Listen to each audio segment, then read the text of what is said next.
and I'd like to welcome to Modern Guitar Harmony Wolfgang Muthspiel, and he's going to talk to us today about the recordings and work that he did with Mick Goodrick.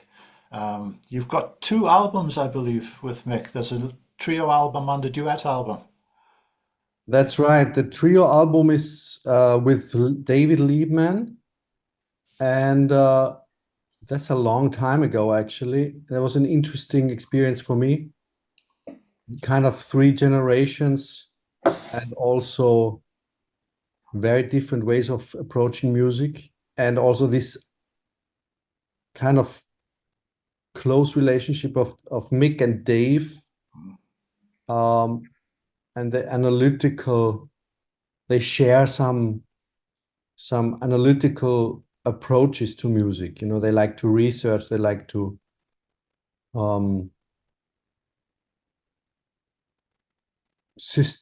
find systems and develop systems. I'm very different. I don't really look for systems.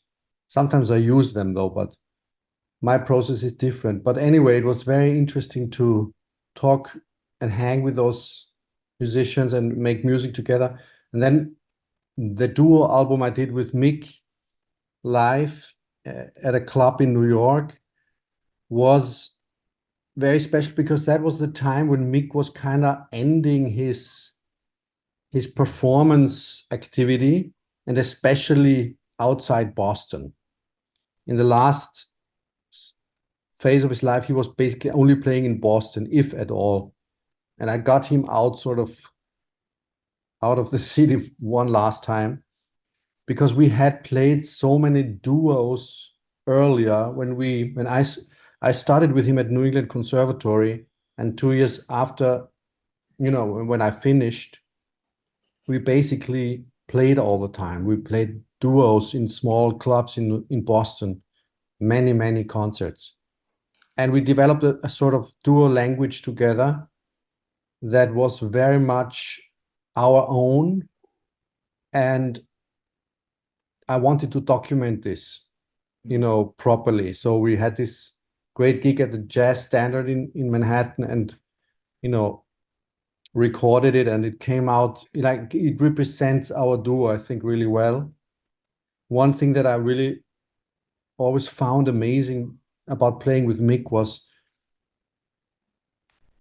basically the playing together was always about the kind of music and web you can weave that you cannot produce when you play by yourself. So it's different than a comping track and a solo track that sometimes interact. It's more like many things from the first note on. It was a collaboration, and even many minutes or segments of free music that completely depended on whatever the other person played. So this kind of weaving together of this one fabric. Also, you know, soloing at the same time, no comping at the same time, no soloing, all this stuff. That was common when we played together, and it was always very open in terms of experimentation, you know. Wherever you wanted to take it, you could. Sometimes it worked, sometimes it didn't, but it was this spirit of exploration that I really enjoyed very much with Mick. And you're both fingerstyle players. Would you use a pick at all on those gigs or not? I know you play fingerstyle. Yes, I play fingerstyle when I comp, and I play fingerstyle on my classical guitar, but when I play lines on the electric, I play with a pick. Oh, okay. So that's not really a problem when you've got two chordal players and you're both covering bass lines some of the time. So there's plenty of chordal material to go around. Well, yeah, plenty, really. And you know, also not shy away.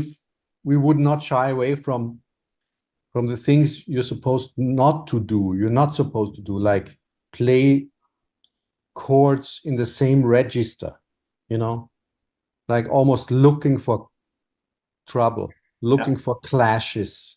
Yeah. And with all that amazing part of Mick's work, which is about research, I think of him also as a sort of scientist of the instrument. There was this other side that was really like a jazz improviser that enjoyed the moment and enjoyed the act of improvisation, which is different than spelling out all the things you know. Improvisation in the best sense of the word is basically going to places that you don't know.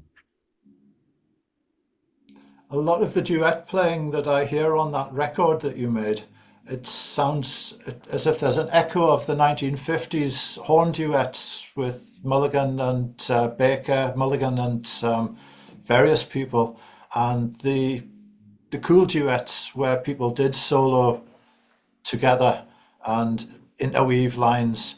I'm thinking of, pardon my German accent, Liebeslied. Yes. You really get some very intricate double solos playing there, and there's a lot of elements that sound free. Yes. And also there's one thing that I love, or that is, I think that's also peculiar about our duo, is sometimes we would find it most successful when we couldn't immediately hear who plays what. Mm-hmm. That was like almost our goal, to make it such a fabric where you can't really discern anymore which thread is from whom. Anyway, yeah, Mick was a huge figure for me, and started with me going to Boston basically because of him. I was in Graz, Austria, and I knew I wanted to go to the States to go more deeply into jazz.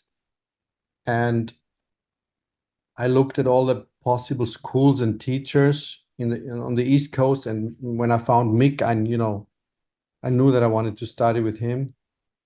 Being aware of him, from records, and also knowing that he was a teacher of many guitars that I liked. And so at that time, I was still also playing classical guitar. And so I applied to New England Conservatory, both as a classical guitar player and as a jazz player. And luckily, the two teachers met and found out that I applied for both, and that enabled like a great sort of scholarship situation for me. So I was invited to come, and it was an amazing experience. And I think the lessons with Mick 2 years were maybe some of the most important for me in my whole life. I also had other great teachers from early on, but Mick was special also because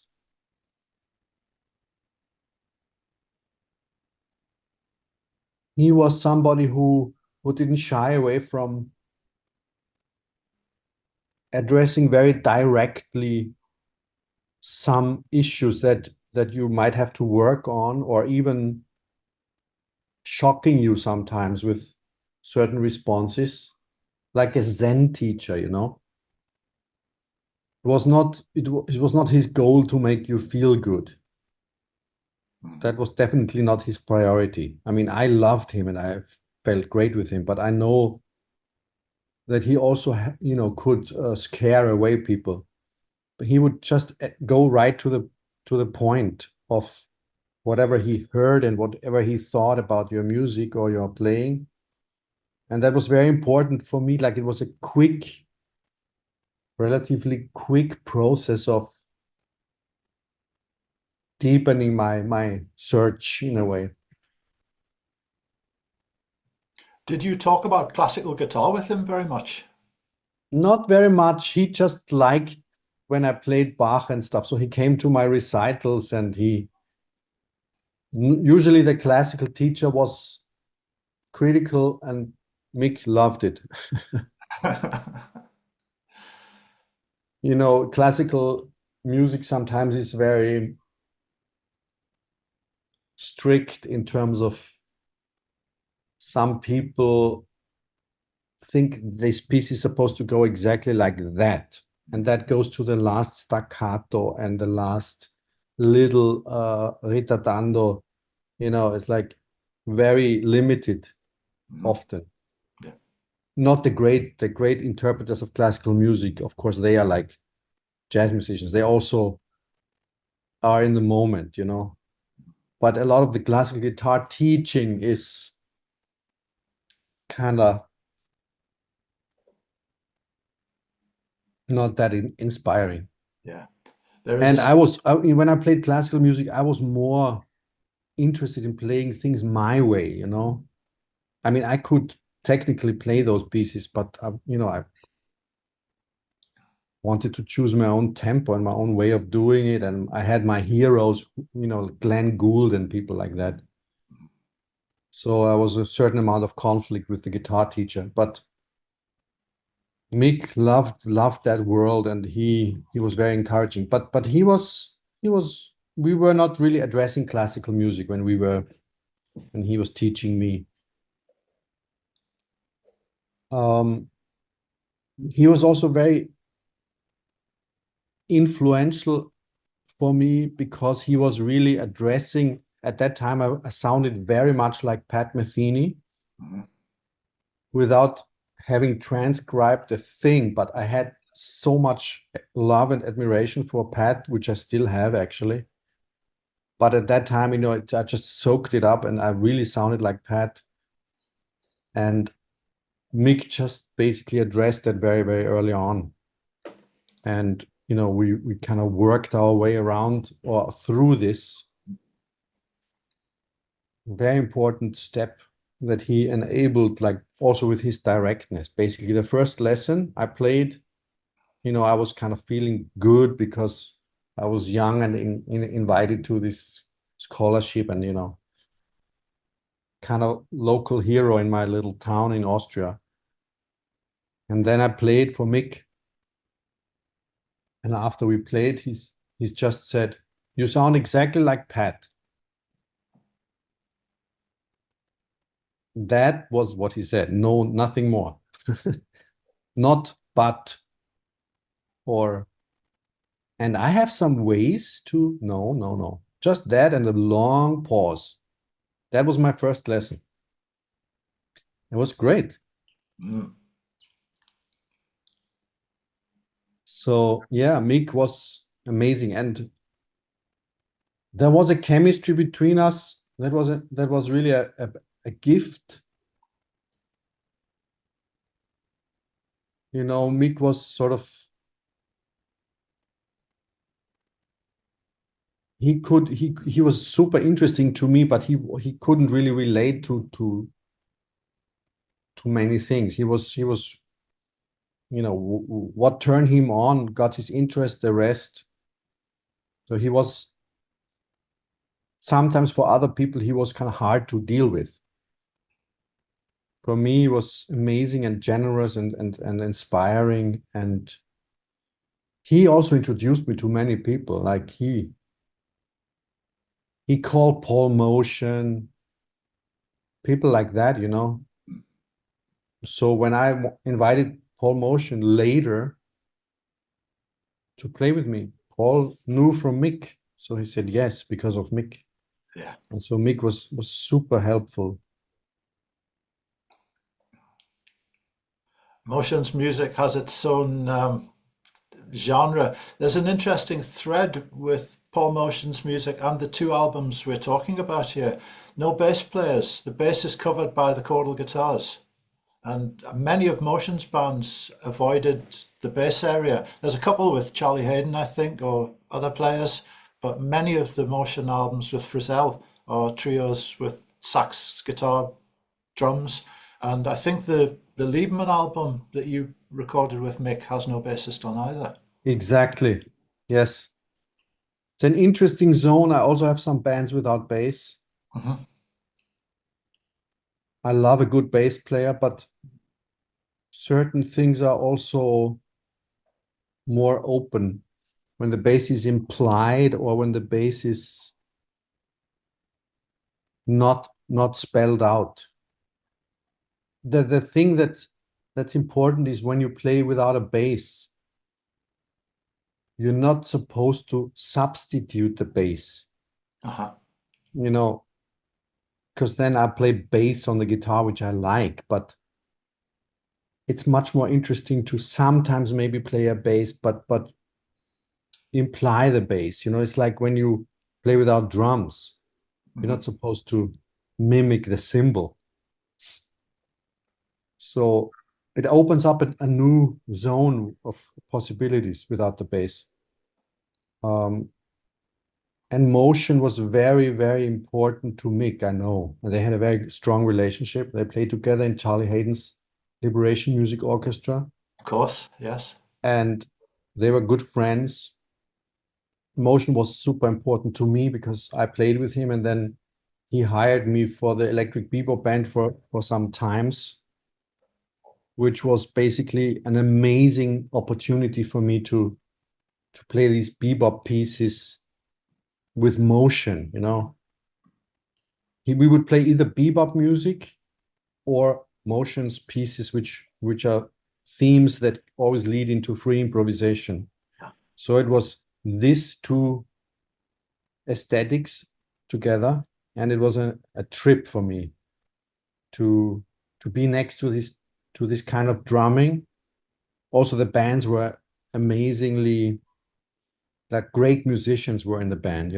Chris Potter, Chris Cheek on the guitar. It was once Ben Monder, once Steve Cardenas, once Kurt, and once Brad Shepik. So it was really super interesting. Bass was either Steve Swallow or Jerome Harris. And in the bebop tunes, these bass players really played only quarter notes or half notes. Yeah. And I just got sort of a taste of the actual core of this music through Paul. For somebody from Austria who grew up with Mozart, that was a very important experience. Yeah, yeah. There's something about the touch of Paul Motian's band leading that makes the music sound contemporary immediately, whether it's his standards albums, the On Broadway series, or the bebop music, the bebop band series. He brings it up to date. It sounds in the present, and it's certainly, there's no retro feel to the music at all. Exactly. And And the it's really a miracle. It's a miracle because he's so influential. Drummers adore him, and he's almost impossible to imitate. The closest is when you get a child, and a child sits on the drum set and checks it out for the first time. That's the closest you can come to Paul Motian. Yeah. Because it's not about patterns on chops and things, like the way he played. Also, this area of playing rubato, playing music without a steady pulse, I think in terms of drumming, he really defined how to do this, Yeah. without the cliches of rubato, but actual concrete rhythmic events that he constantly produces. They don't happen to be all in the same pulse, but it's still concrete musical gestures. It's not just some background rubato noise. So I once asked him about, we didn't talk about music much. Like many other great musicians I play with, don't like to talk about music so much, or at least not the music they make. But once I asked him about this rubato thing, and he just said, I don't think of it as out of time, but I think of it as different zones of time at the same time. So that's a completely different approach to dealing with this wonderful space. It's not an absence of pulse. It's more than one pulse at the same time, which are not mathematically connected. It's something very different than polyrhythms. And I love that view. You can also do that on the guitar, on any instrument. You can imagine 2 or 3 different zones of time and kind of play from each drawer, mix and match. It sounds like you're describing your duets with Mick there a little too. Yeah, I'm sure that this motion influence, is in Mick and definitely also in me. But if you play a whole set of music, I always go to at least one tune that doesn't have a clear pulse, Mhm. because that just is another whole area of rhythmic possibilities. And I do that with almost each project I have. Sometimes lately, I play a lot of solo guitar, like on the classical guitar. I just released an album of pieces for the classical guitar. And when I do these concerts, I go through long improvisations where I don't even think about a pulse. Like and once in a while, a pulse will show up, and then I jump on it and play it as long as it's fun. Mhm. But there's also a lot of other music outside the steady pulse that is super interesting, as any good drummer knows. Just to conclude the conversation about Paul Motian's music, I have his scores. I've seen the published scores now.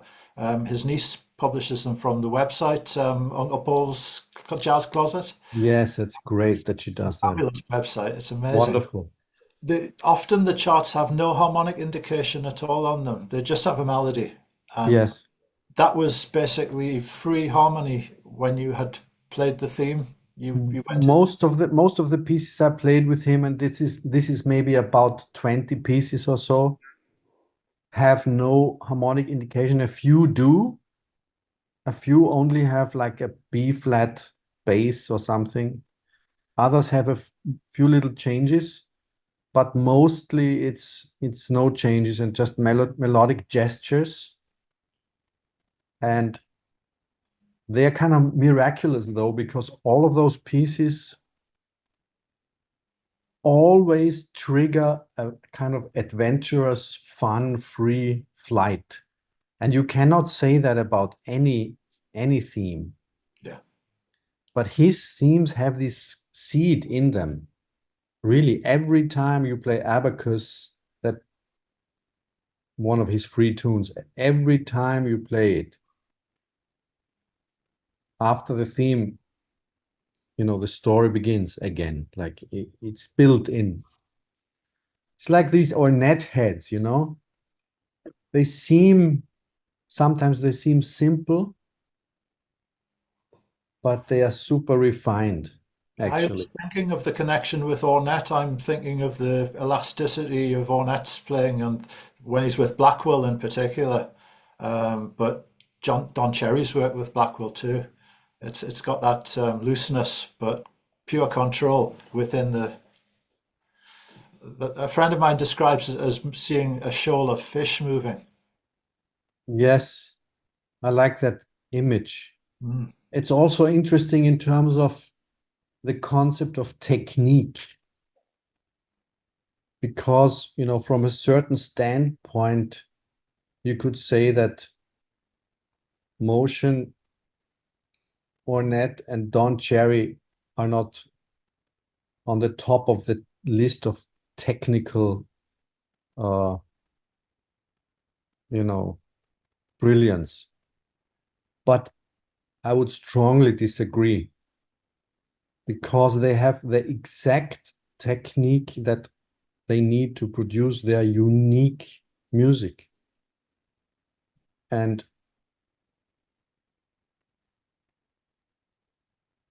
I think it takes sort of some personal strength and courage and honesty to arrive at such a musical language. Mhm. Goes way beyond the hours of practicing and the, and the talent. It goes way beyond that. It's basically a courageous journey to your own center that all of these people have undertaken. And this is, it's like nature in a way. When you think of those players, Motian, Ornette, Don Cherry, I think of nature. The many forms and the organicness of it, the changing aspect, the development, the lack of precise geometry. Yes, I'd certainly agree there. That's a wonderful description. It really is. And we're hearing something similar in some of the work that you're doing with Mick as a duet player. That obviously that experience and that learning comes into the performances. And you're saying about free music. There's a track called Zen on your duet album. Um, is that prepared in advance, or is that one of the free tracks? That was just completely Yeah. freely improvised. Mhm. And in our concerts that we did that were not recorded, in the earlier time when I was still studying with him and still living in Boston, we played a lot of free music. Like maybe half of the concert would be free. And there's Yeah. a lot of recordings, sort of bootleg type recordings that I recently heard because somebody wanted to publish them.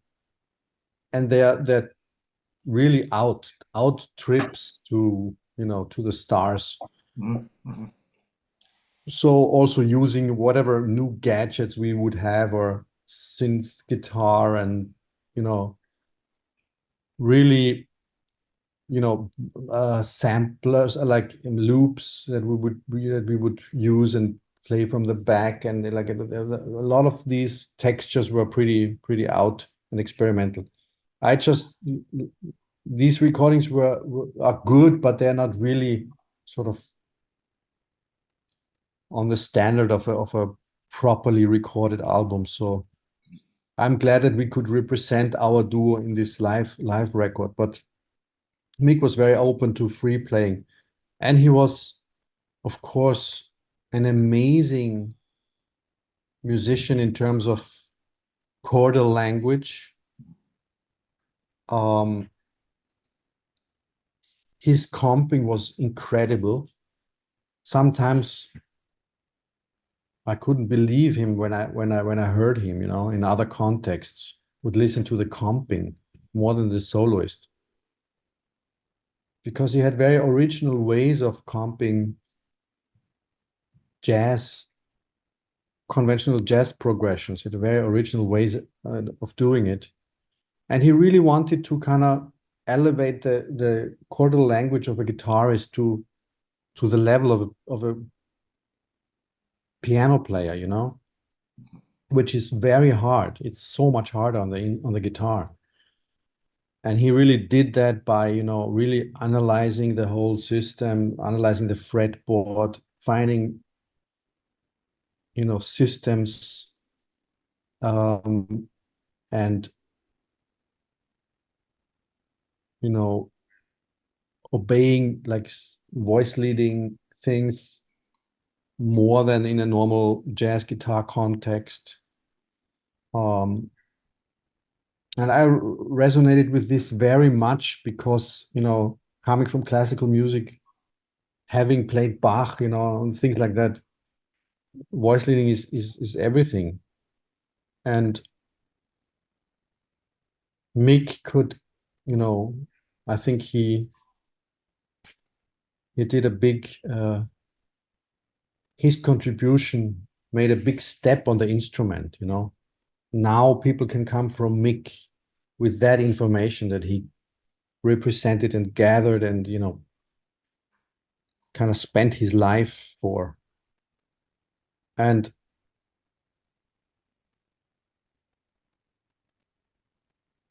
I mean, it starts with the question, you have a tune and the first chord is G minor. Maybe it's called G minor 7. Of course, you can play your old G minor that you've played from the beginning, which is not necessarily bad just because it's simple. But I think the question is, which G minor do you want to play? There's 300, and probably much more. Because every combination of notes that is in the G minor scale, and I mean all G minor scales, is a possibility of expressing the chord. It could be, if you're talking to people like Aydin Ezen, who is a Turkish piano player that Mick also adores. You dedicate an amazing player of harmony. Yeah. I think Aydin Ezen would maybe suggest F sharp, F, and C. That's a pretty out chord for expressing G minor, but it's, and it all depends on the context. But we often, as jazz musicians, kind of go to the proven, okay, we're happy, we know this chord in a few positions, and boom, here it is. And I always encouraged, also, this is also coming from Mick, and because I was teaching a lot in the last 20 years, trying to also spread some of the things I learned from Mick. It's like, take an inventory of your chord language. Which voicings do you actually play and like? Okay, write all of them down. That's also the first question. Which voicings do you play and like? Yeah. If you play it and you're not crazy about it or you don't like it, it has to go. Because why should you play something you don't like? So if that old minor 7 flat 5 voicing is not making you happy, let it go. And then you have this inventory of chords that you actually play. And then you could make an exercise where you find a partner chord for each chord. And this partner chord is like a partner in marriage. They have to be symbiotic and have a relationship to each other that wants to go back and forth. So this other chord should express the same scale, but it has to have a good relationship to this chord, either with voice leading or in terms of atmosphere, or, like, find another chord for this voicing that you like and play that has a good relationship to this chord. Which means that when you play the one chord, you will always know that second chord already, which is always a sort of starting point for possible voice leading based continuations, right? Mhm. So with that exercise, you kind of double your voicings, and you kind of start the seed of a counterpointal chord playing, which is, which is different from a kind of conventional jazz comping way. Mick opened up these kind of things for me, and even though I have not studied many of his systems, I have studied some of them, and this kind of ideal of a comping texture is definitely influenced by him. Another thing that I really got from him was his way of teaching me the scales. Maybe you know it, it's in his book, The Advancing Guitarist. Parallel and derivative.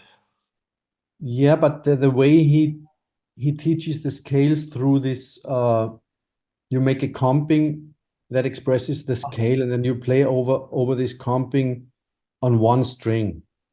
Yes, yes. Which basically is a kind of meditative experience where you really soak up the quality of the scale, the unique atmosphere of the scale, so that you will never confuse it again with another scale. And by playing on one string, you really feel the half and whole steps, and you can't play anything virtuosic, so you are forced to play melodies. And in the first step of having to make the comping, you're already,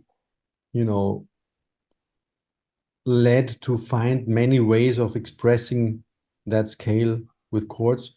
And this was a very, very early on when I started with him, we did this. I kind of knew the scales already, but I think that emotional quality of the scales, how they differ from each other, became more apparent to me when I did this. And kind of the importance of recognizing a sound before you can actually name it. It's that being. And then you think about it, okay, it's Lydian, blah, blah, blah. But the ear is quicker than the thought. And so in improvisation, that's a very important tool to actually recognize intervals and scales and sounds pretty much immediately. And this recognition has something to do with how this sound feels to you. This Aeolian thing has a very special color that only that scale produces that exact color. So once you hear it, boom, you know. And this exercise that Mick suggests in the Advanced Guitarist is definitely leading to this kind of ear training. The unitar, that's what he called it. Yeah. Yes. Yeah.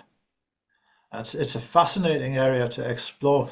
In one of his articles around about the time of the Advancing Guitarist, he makes a comment that the guitar has a long neck, and strangely no one has noticed.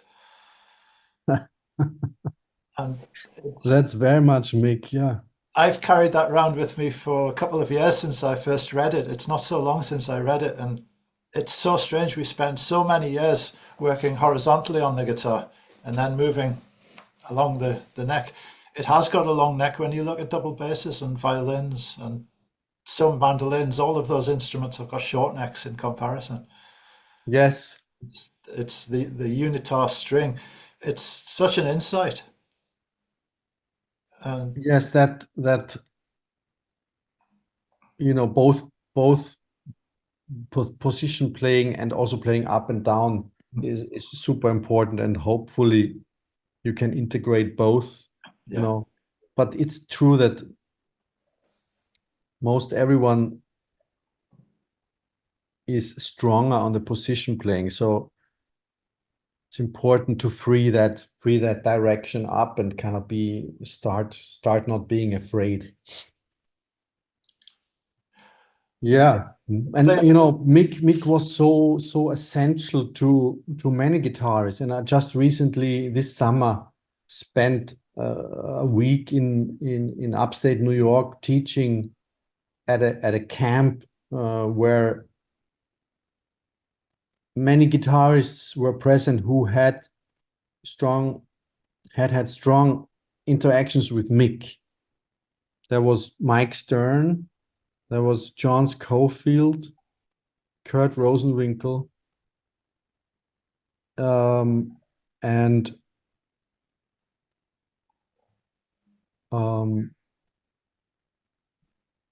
the founder of the whole thing, Is that Joel Harrison? Joel Harrison, who also started with Mick. So there was more guitarists, but I think they didn't have so much to do with Mick. But talking about guitar playing to these students, you know, for a week, Mick came up again and again.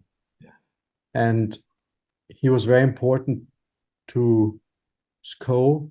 I mean, he was very important to Bill Frisell. He was, you know, Kurt,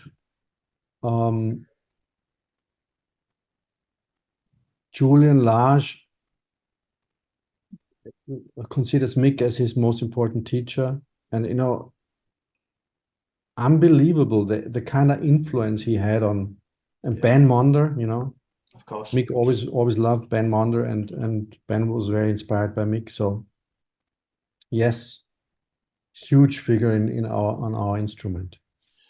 Going back to your album, you open the album with Bill Frisell's tune Throughout. And that's an interesting track in the Bill Frisell canon. Bill records it maybe half a dozen times or more on his albums. It's almost as if it's a check-in at different points in his career.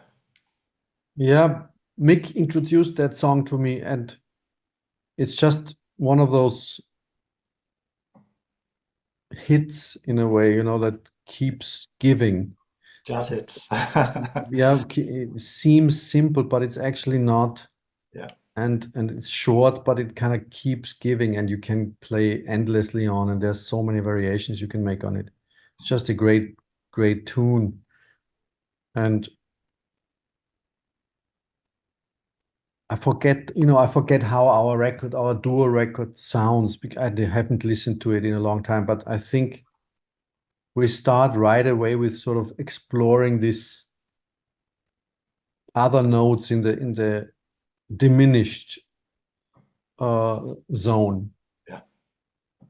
You know, not only the arpeggio of the diminished chord, but you know, all the notes in the diminished scale. So that already opens up a whole big field of triads that are possible. And coming into a sort of a Messiaen type texture, you know. Yeah. And that was another thing, you know, Mick's research in terms of triadic structures over bass notes and what they can express. I like that sound very much. Constructing upper structure triads over tunes, and then kind of improvising with certain relationships between those triads, and not so much from a scalar approach, but you know,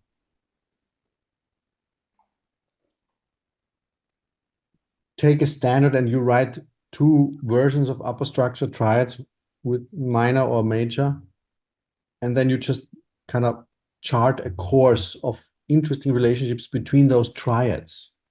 So those are your changes now. Yeah. I think that's what we have to look forward to in the Falling Grace variations. And he recorded a whole sequence of choruses and then transcribed them for the project. But also there are a couple of reharmonized charts. I think there's already one on the Modern Guitar Harmony website where he's reharmonized Falling Grace and given some extra context to the changes. But yes, you recorded that with him on that project. We did. I also recorded it with other people, and I know that Mick loved that tune. Me too. I still love it. And I once played it with Mick and Steve Swallow in Boston. That was a special moment because I had played that tune so much, and then I played it with the composer. But yeah, that's an amazing song, and one of the first that Steve Swallow wrote. Not a bad start. It's an excellent start. It really is. The story is quite fascinating. Yeah, Where he said he wrote it on George Russell's piano, and he thinks he got one of George Russell's tunes. The magic was there, and he thought it nice. was meant for George Russell. Mm, It's a great story. yeah, I keep hearing the voice, the Steve Swallow voice in those bass lines in that tune, and it's just so strong. It's got so much character in it. yes. It's a unique form as well. It's out of all the standards, I can't think of much that comes close to it. Maybe Blue and Green would be the closest, Yeah, perhaps. but blue and green, yeah, in the way that there are two sections that are similar, but they are in different keys, and you can easily confuse them. Yes, yes. For with Falling Grace, it took a while for me to not get lost. Yeah, I love that tune. It's another interesting relationship. Mick Goodrick and Steve Swallow, Mhm, mhm. very close relationship. Also played a lot together, and Swallow loved Mick. Um, and it's such an interesting in terms of guitar, like that band of Gary Burton Mhm. with Mick and Swallow and Pat.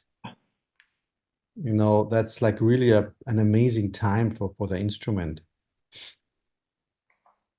And of course, Pat has a very strong relationship to Mick and supported some of Mick's projects later on Yes, yes, he did. very generously. And I know Mick is very important to Pat still.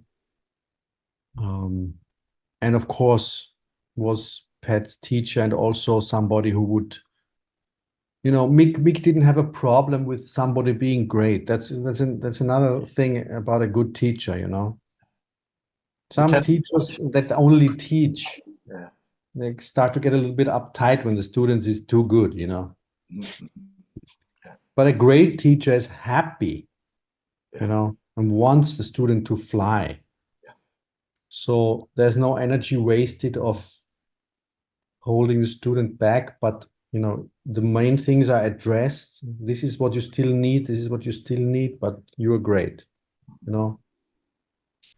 And I think that generosity and it's not only generosity, it's basically the your job as a teacher is to recognize the great things about the student and address the weak things. Yes. And Mick was exemplary in my opinion for that. And also, in terms of,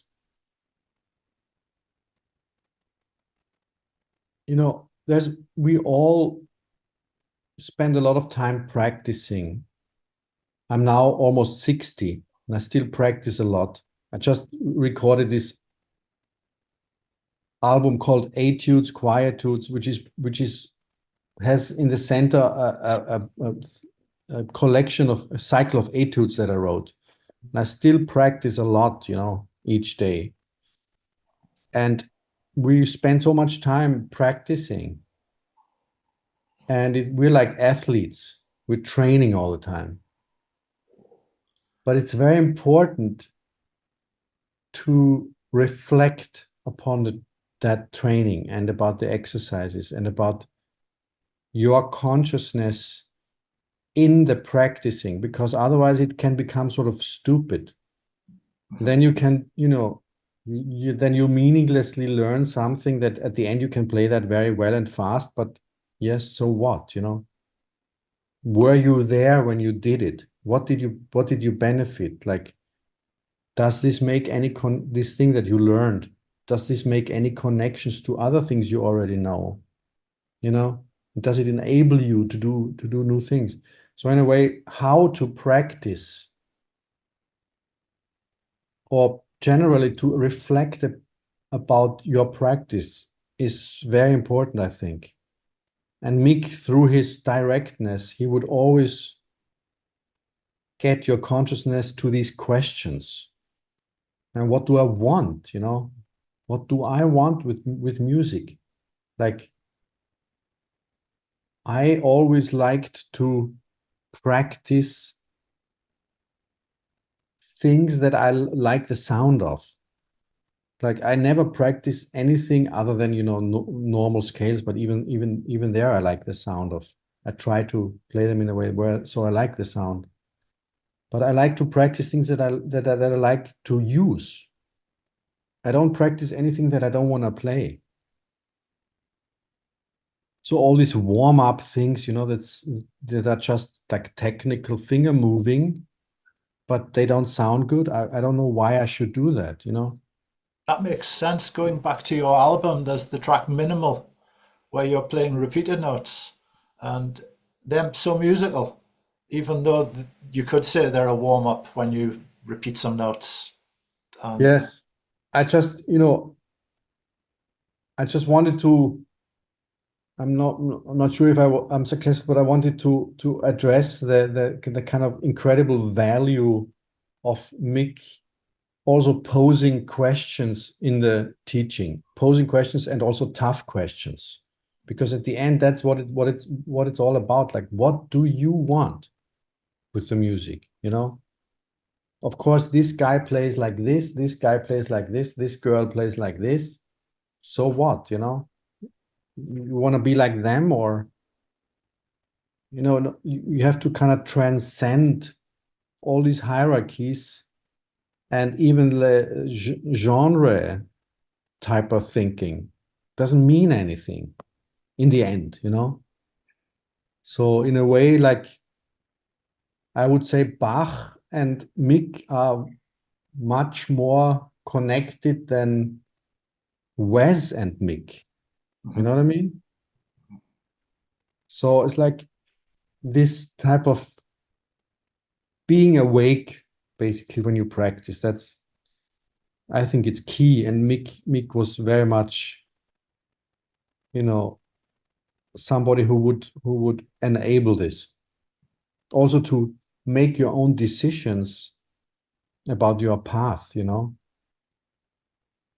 If you always do what the teacher says, you know, in the end, you're going to be a little clone of the teacher, which some teachers like, but I think it's not such a great idea. Back to Ornette Coleman, there's a interview with Ornette where he says he decided to be a musician, so he put the radio on and began to imitate music. And he wasn't playing music, he was imitating. Yes, And that's a very important phase. fascinating. It Yeah. is. I think that could be a very important phase, and everybody has done it, and it's great to try on another person's coat. It's wonderful. Yeah. You know, at some point, you will hopefully find your own skin. I have a feeling that if we could go back to Bach's workroom, we could look in his desk drawer and there would be notepads, not unlike the almanacs, with Bach working things out. Maybe he did it in his head, maybe he didn't need to write it down, but the systematic working out of sequences seems so similar in some. Yes, I agree with you that there's definitely similarities, and I also agree with you that Bach probably didn't write it out. The some of the later uh, fugues are just written as the theme and indications of the treatment. Yeah, the You figuration. know, yeah, like when should this theme come in which octave in reverse, and you know, because it was too much time to write everything down, so he just kind of wrote his own instructions, clearly saying to us that he heard it all in his head. So That's of course the highest level of polyphony that is possible. It's been amazing to talk to you, but I think I have to go now. That's not a problem at all. Thank you so much. We've got so much ground covered there, and I'm sure I could invite another interview anytime that you have the time. We could do this Great. conversation again and Wonderful. ground. Thank you so much for your time today, and you've given us so much food for thought there. We're so grateful. Thank you. Great. Thanks for having me. I'll advertise your new album again just briefly. So it's Etudes and Quietudes. Yes. And are there scores published as well as an There album? are scores on my website, wolfgangmuthspiel.com. You can find scores to download, also printed music book and the LP and the CD and a masterclass that I did about these etudes. So Oh, so good. yeah, Thank you very much. We'll get some orders for you, I'm sure, great. from this advert. I'll stop the recording now. So thank you so Okay. much. And Thank you. very Bye.